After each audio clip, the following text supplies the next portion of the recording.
Galit na galit ang mama ni Carla sa mga bashers ng kanyang anak, at sa mga K-boys simula nang pumasok si Carla sa mundo ng pagbablog, marami ang natuwa at sumuporta sa kanya. Pero kasabay ng pagdami ng followers ay ang pagdami rin ng mga taong walang sawang man-ira at mangbash sa social media. Isang gabi, habang binabasa ng mama ni Carla ang mga komento sa bagong upload sa anak, hindi niya napigil ang magalit. Puro masasakit na salita ang nababasa niya, may pumupuna sa itsura, sa boses, at kahit sa simpleng paraan ng pagsasalita ni Carla. Bilang isang ina, para siyang sinasaksak sa dibdib sa bawat mapanirang komento. Hindi niya matanggap kung bakit may mga taong kayang manakit ng damdamin ng iba ng ganoon kadali. Tahimik lamang si Carla sa isang sulok. Sanay na raw siya, pero kitang-kita ng kanyang mama ang lungkot sa kanyang mga mata. Doon lalo siyang nag-init sa galit. Hindi ko napapayagan na ganituhan kanila.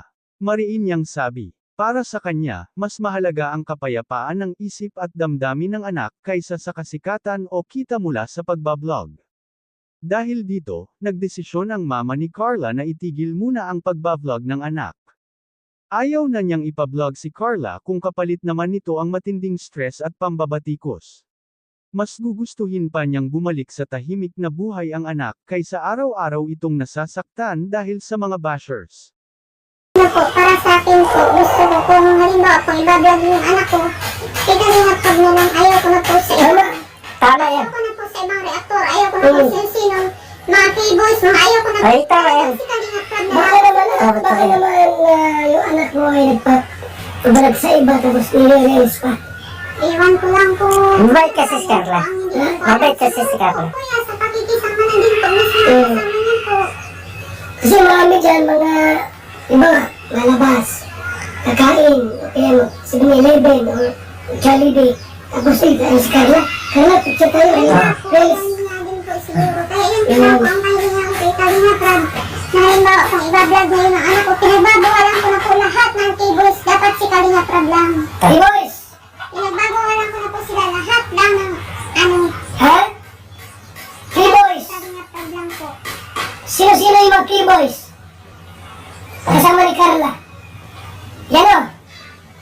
Sabi ng nanay, wag na mag-vlog. Sabi ni Nanay Cynthia. Kasi po masakit din po ang loob ko. Oo naman. Kasama po nila, tapos pagdali ko din yung bata. Kung ano-anong issue. Wow, eh. Masakit po yun, masakit po sa akin bilang magulang po.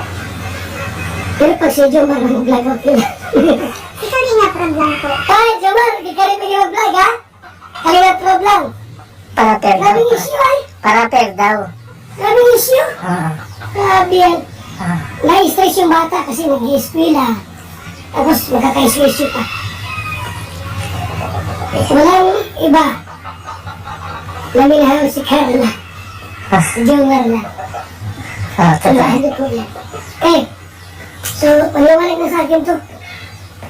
Kaya ako hindi ako nakapagtong kagabi. Kaya itong comment na ito sa nagsit sa akin, kaya ba pagpunta mo rin si Ate Cynthia kung talagang sa kanya ito pick account. Akin po po yun po. Kasi galit dito ay.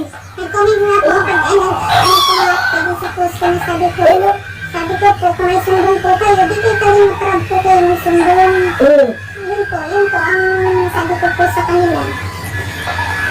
Correct me if I wrong.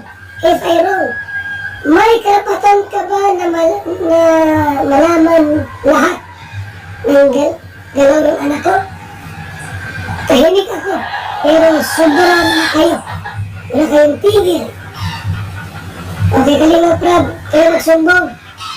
Hindi ko kanino.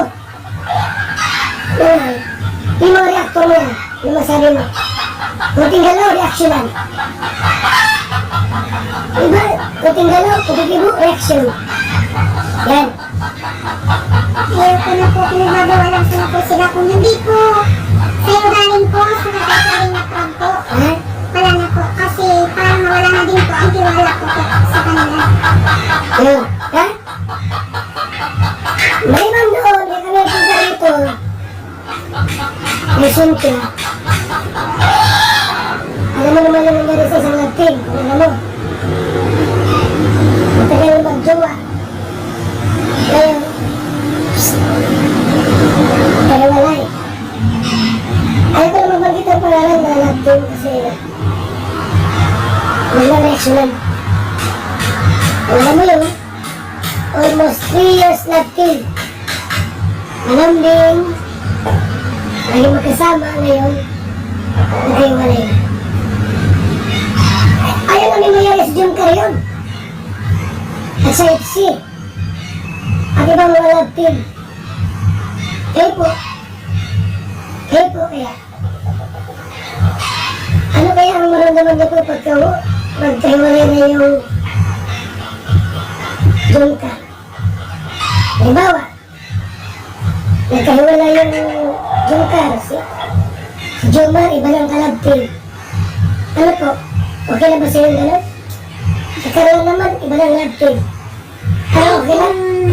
Kung hindi na lang po si Imag Kuya Bal, patigil ko na lang po ang vlog kay Carla. Ha?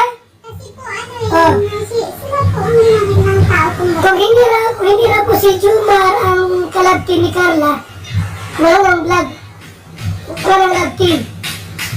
Maliwanag. kasi po sa